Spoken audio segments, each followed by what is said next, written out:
জানিয়ে দিব আজকের বাংলার আপডেট সংবাদ। শুরুতেই সংবাদ শিরোনাম। দিল্লি থেকে দীর্ঘ ১৯ মাস পর প্রকাশ্যে শেখ হাসিনা, তোলপাড় রাজনীতি, থাকছে প্রতিবেদনে।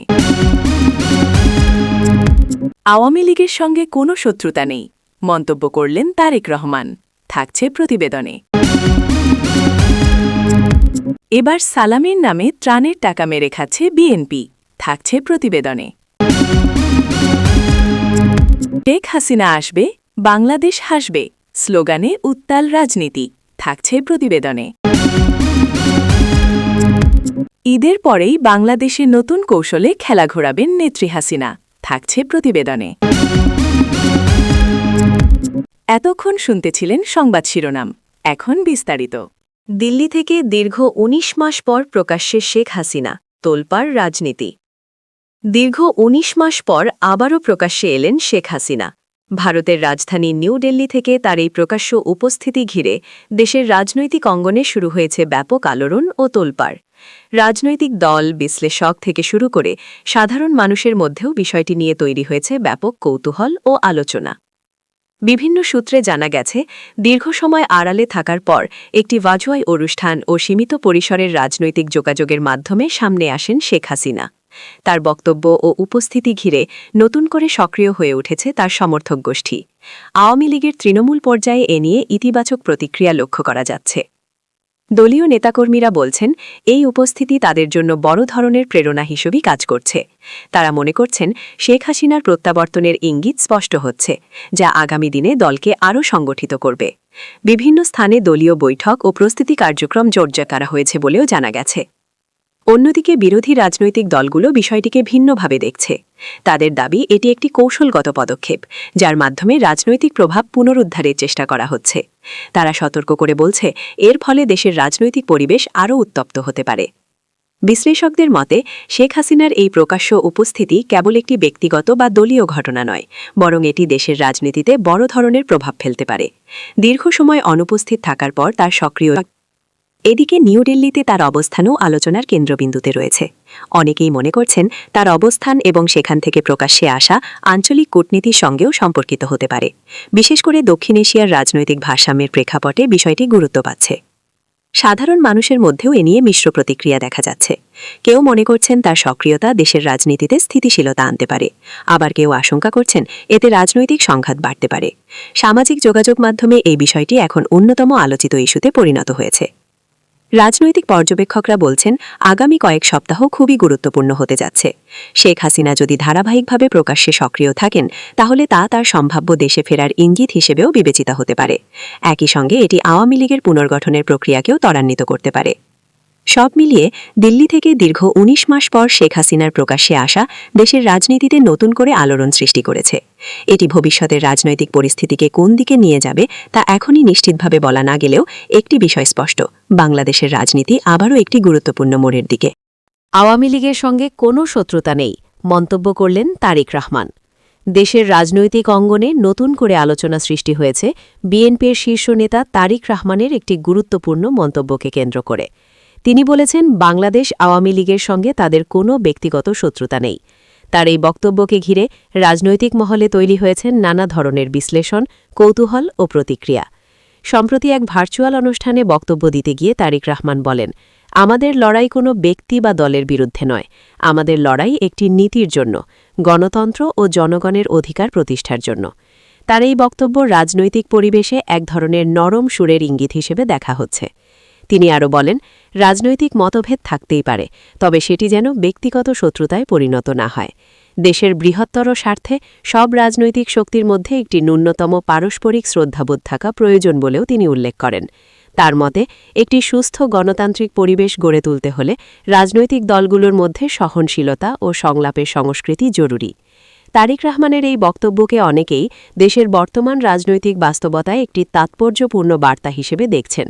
দীর্ঘদিন ধরে দেশের প্রধান দুই রাজনৈতিক শক্তি, বিএনপি এবং বাংলাদেশ আওয়ামী লীগ, এর মধ্যে তীব্র বিরোধ ও সংঘাতের প্রেক্ষাপটে এমন মন্তব্যকে নতুন রাজনৈতিক কৌশল হিসেবে ব্যাখ্যা করা হচ্ছে।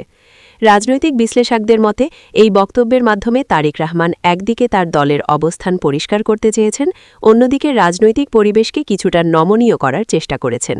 এটি হতে পারে ভবিষ্যতে কোনো ধরনের সংলাপ বা সমঝোতার পথ উন্মুক্ত করার একটি কৌশলগত পদক্ষেপ।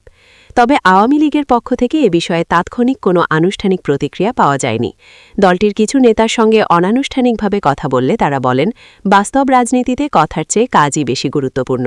তারা মনে করেন, অতীতের রাজনৈতিক কর্মকাণ্ড এবং বর্তমান বাস্তবতা বিবেচনায় এই ধরনের বক্তব্যের সত্যতা যাচাই সময়ের বিষয়। অন্যদিকে বিএনপির নেতৃকর্মরা তারেক রহমানের এই বক্তব্যকে ইতিবাচক হিসেবে দেখছেন। তারা বলছেন, এটি একটি দায়িত্বশীল ও পরিণত রাজনৈতিক দৃষ্টিভঙ্গির প্রতিফলন। তাদের মতে, দেশের স্বার্থে সংঘাত নয় বরং সমঝোতার রাজনীতি প্রয়োজন। সাধারণ মানুষের মধ্যেও এই বক্তব্য নিয়ে মিশ্র প্রতিক্রিয়া দেখা যাচ্ছে। কেউ কেউ মনে করছেন, এটি রাজনৈতিক উত্তেজনা কমাতে সহায়ক হতে পারে। আবার অনেকেই সন্দেহ প্রকাশ করে বলছেন, এটি হয়তো কৌশলগত বক্তব্য, যার পেছনে অন্য কোনো রাজনৈতিক হিসাব থাকতে পারে। বিশ্লেষকরা আরও বলছেন, বাংলাদেশের রাজনীতিতে দীর্ঘদিন ধরে যে বিভাজন ও প্রতিদ্বন্দ্বিতা চলছে, তা থেকে বেরিয়ে আসতে হলে উভয় পক্ষেরই ইতিবাচক ভূমিকা প্রয়োজন। একতরফাভাবে কোনো পরিবর্তন সম্ভব নয়। তাই তারেক রহমানের এই বক্তব্য যদি বাস্তব পদক্ষেপের মাধ্যমে প্রতিফলিত হয়, তাহলে তা দেশের রাজনীতিতে একটি ইতিবাচক পরিবর্তন আনতে পারে। এদিকে রাজনৈতিক পর্যবেক্ষকদের একটি অংশ মনে করছেন, এই মন্তব্যের মাধ্যমে আন্তর্জাতিক মহলকেও একটি বার্তা দেওয়া হতে পারে যে বিএনপি একটি দায়িত্বশীল রাজনৈতিক শক্তি হিসেবে নিজেদের উপস্থাপন করতে চায়। বিশেষ করে বর্তমান বৈশ্বিক রাজনৈতিক প্রেক্ষাপটে এই ধরনের বার্তা গুরুত্বপূর্ণ হয়ে উঠতে পারে। সব মিলিয়ে তারেক রহমানের আওয়ামী লীগের সঙ্গে কোনো শত্রুতা নেই মন্তব্যটি দেশের রাজনীতিতে নতুন করে আলোচনার জন্ম দিয়েছে। এটি কেবল একটি বক্তব্য নয়, বরং ভবিষ্যতের রাজনৈতিক কৌশল ও সম্ভাব্য পরিবর্তনের একটি ইঙ্গিত হিসেবেও দেখা হচ্ছে। আগামী দিনে এই বক্তব্যের প্রতিফলন বাস্তবে কতটা দেখা যায় এবং এটি দেশের রাজনৈতিক সম্পর্ক ও পরিবেশে কী ধরনের প্রভাব ফেলে, সেদিকেই এখন সবার নজর। তবে একটি বিষয় স্পষ্ট, এই মন্তব্য দেশের রাজনীতিতে একটি নতুন মাত্রা যোগ করেছে এবং সংলাপভিত্তিক রাজনীতির সম্ভাবনাকে আবারও সামনে নিয়ে এসেছে। শেখ হাসিনা আসবে, বাংলাদেশ হাসবে স্লোগানে উত্তাল রাজধানী। রাজধানী জুড়ে আবারও রাজনৈতিক উত্তাপ ছড়িয়ে পড়েছে শেখ হাসিনা আসবে, বাংলাদেশ হাসবে স্লোগানকে কেন্দ্র করে। শেখ হাসিনার সম্ভাব্য প্রত্যাবর্তনের গুঞ্জন ঘিরে দলীয় নেতাকর্মী ও সমর্থকদের মাঝে তৈরি হয়েছে ব্যাপক উচ্ছ্বাস। স্লোগানে স্লোগানে মুখর হয়ে উঠেছে বিভিন্ন সড়ক, মোড় ও গুরুত্বপূর্ণ এলাকা। সকাল থেকেই রাজধানীর বিভিন্ন স্থানে জড়ো হতে শুরু করেন আওয়ামী লীগের নেতাকর্মীরা। দলীয় পতাকা, ব্যানার ও ফেস্টুন নিয়ে তারা মিছিল বের করেন এবং এক পর্যায়ে তা বড় সমাবেশে রূপ নেয়। মিছিলকারীরা জোরালো কণ্ঠে স্লোগান দেন, শেখ হাসিনা আসবে, বাংলাদেশ হাসবে, আবার হবে জয়, উন্নয়নের ধারা অব্যাহত রাখো ইত্যাদি। দলীয় সূত্রগুলো বলছে, এই কর্মসূচি ছিল মূলত নেতাকর্মীদের মধ্যে উদ্দীপনা সৃষ্টি এবং সম্ভাব্য রাজনৈতিক পরিস্থিতির জন্য প্রস্তুতি নেওয়ার অংশ। তারা মনে করছেন, শেখ হাসিনার নেতৃত্বে দল আবারও শক্ত অবস্থানে ফিরে আসবে এবং দেশের উন্নয়ন ও স্থিতিশীলতা নিশ্চিত করবে। মিছিলে অংশ নেওয়া নেতাকর্মীরা বলেন, দেশের মানুষের উন্নয়ন, শান্তি ও অগ্রগতির জন্য শেখ হাসিনার বিকল্প নেই। তিনি ফিরে এলে দেশের রাজনীতি আবারও ইতিবাচক ধারায় ফিরবে। তাদের দাবি, দেশের বর্তমান পরিস্থিতিতে তার অভিজ্ঞ নেতৃত্ব অত্যন্ত প্রয়োজন। এদিকে এই স্লোগান ঘিরে বিরোধী রাজনৈতিক দলগুলোর মধ্যেও প্রতিক্রিয়া দেখা গেছে। তারা বলছে, এটি একটি পরিকল্পিত রাজনৈতিক প্রচারণা, যার মাধ্যমে জনমত প্রভাবিত করার চেষ্টা করা হচ্ছে। কিছু নেতার মতে এমন কর্মসূচি রাজনৈতিক উত্তেজনা বাড়াতে পারে। রাজনৈতিক বিশ্লেষকদের মতে এই স্লোগান শুধুমাত্র একটি রাজনৈতিক বার্তা নয়, এটি একটি প্রতীকী প্রচারণা, যা নেতাকর্মীদের সংগঠিত ও উজ্জীবিত করতে গুরুত্বপূর্ণ ভূমিকা রাখে। বিশেষ করে যখন কোনো নেতৃত্ব দীর্ঘদিন সরাসরি মাঠে সক্রিয় থাকে না, তখন এ ধরনের স্লোগান দলের ভেতরে ঐক্য ও উদ্দীপনা তৈরি করতে সহায়ক হয়। সাধারণ মানুষের মধ্যেও এ নিয়ে মিশ্র প্রতিক্রিয়া দেখা গেছে। কেউ কেউ এই উচ্ছ্বাসকে গণতান্ত্রিক অধিকার হিসেবে দেখছেন, আবার কেউ মনে করছেন এতে করে রাজনৈতিক বিভাজন আরও তীব্র হতে পারে। সামাজিক যোগাযোগ মাধ্যমে বিষয়টি নিয়ে চলছে তুমুল আলোচনা। আইনশৃঙ্খলা রক্ষাকারী বাহিনী পরিস্থিতির ওপর সতর্ক নজর রাখছে। বড় ধরনের কোনো অপ্রীতিকর ঘটনা না ঘটলেও কিছু এলাকায় যানজট ও ভোগান্তির খবর পাওয়া গেছে। সংশ্লিষ্ট কর্তৃপক্ষ জানিয়েছে, পরিস্থিতি স্বাভাবিক রাখতে প্রয়োজনীয় ব্যবস্থা নেওয়া হয়েছে। সব মিলিয়ে শেখ হাসিনা আসবে, বাংলাদেশ হাসবে স্লোগানকে কেন্দ্র করে রাজধানীতে যে রাজনৈতিক তৎপরতা দেখা যাচ্ছে, তা দেশের বর্তমান রাজনৈতিক বাস্তবতায় একটি গুরুত্বপূর্ণ ইঙ্গিত বহন করছে। শেখ হাসিনাকে ঘিরে এই উচ্ছ্বাস আগামী দিনে রাজনীতিতে আরও বড় ধরনের প্রভাব ফেলতে পারে বলে মনে করছেন সংশ্লিষ্টরা। এখন দেখার বিষয় এই স্লোগান ভিত্তিক আন্দোলন কতটা বিস্তৃত হয় এবং তা দেশের রাজনৈতিক পরিস্থিতিকে কোন দিকে নিয়ে যায়। তবে একটি বিষয় নিশ্চিত, রাজধানীর রাজপথে নতুন করে যে স্লোগানের ঝড় উঠেছে তা সহজে থামার নয়। ঈদের পরেই বাংলাদেশে নতুন কৌশলে খেলা ঘোরাবেন নেত্রী হাসিনা। আবার সংবাদের শিরোনামে হাসিনা। শিরোনামে আসার কারণ তার ঘরওয়াপসি। বাংলাদেশের জাতীয় রাজনীতিতে পালাবদল ঘটেছে। বিএনপি নিরঙ্কুশ সংখ্যাগরিষ্ঠতা অর্জন করেছে। তারা সরকার গঠন করেছে। তারেক রহমান প্রধানমন্ত্রী পদে নির্বাচিত হয়েছেন। এই প্রেক্ষাপটে হাসিনার প্রত্যাবর্তনের বিষয়টি আবার নতুন করে আলোচনায় উঠে এসেছে। আলোচনায় ওঠার অন্যতম কারণ আসন্ন স্থানীয় সরকার নির্বাচন। সম্প্রতি তারেক রহমানকে একটি গণমাধ্যমের তরফ থেকে প্রশ্ন করা হয়েছিল, আওয়ামী লীগের নিষিদ্ধ ঘোষণার প্রেক্ষিতে তার এবং তার দলের অবস্থান কী। তারেক রহমান সরাসরি আওয়ামী লীগের নাম উচ্চারণ করেননি, তবে জানিয়েছেন তিনি কোনো রাজনৈতিক দলকে নিষিদ্ধ ঘোষণার পক্ষপাতী নন। তারেকের উত্তরের মধ্যেই কিন্তু লুকিয়ে রয়েছে হাসিনা সহ আওয়ামী লীগের প্রত্যাবর্তনের বিষয়টি। সিলেট জেলা আইনজীবী সমিতির নির্বাচনে ভোটে সভাপতি ও সাধারণ সম্পাদক সহ অধিকাংশ পদে বিজয়ী হয়েছেন আওয়ামী লীগপন্থী আইনজীবীরা। কয়েকটি পদ পেয়েছেন বিএনপিপন্থী আইনজীবীরাও, তবে সেই সংখ্যা অনেকটাই কম। আর এই জয়ের খবর সামনে আসতেই নতুন করে আশার আলো দেখতে শুরু করেছেন বহু আওয়ামী লীগ কর্মী। অনেকেই বলছেন ফের ঘুরবে হাওয়া। বাংলাদেশে স্থানীয় সরকার নির্বাচনে লড়াই করতে চায় আওয়ামী লীগ, আর তাই নতুন করে দলকে চাঙ্গা করতে চলছে মরিয়া চেষ্টা। বিবিসির খবর বলছে, ভার্চুয়াল মাধ্যমকে ব্যবহার করে সে দেশের নেতাকর্মীদের সঙ্গে বৈঠকও করতে পারেন শেখ হাসিনা, দিতে পারেন বার্তা। আর তার আগে আইনজীবীদের ভোটে যে জয় আওয়ামী লীগকে অক্সিজেন যোগাবে বলেই মত রাজনৈতিক মহলের। সচিব বাজেট জয় একটি সংবাদ সংস্থাকে দেওয়া সাক্ষাৎকারে বলেছিলেন, আওয়ামী লীগ হল বাংলাদেশের সবচেয়ে বড় এবং প্রাচীনতম রাজনৈতিক দল।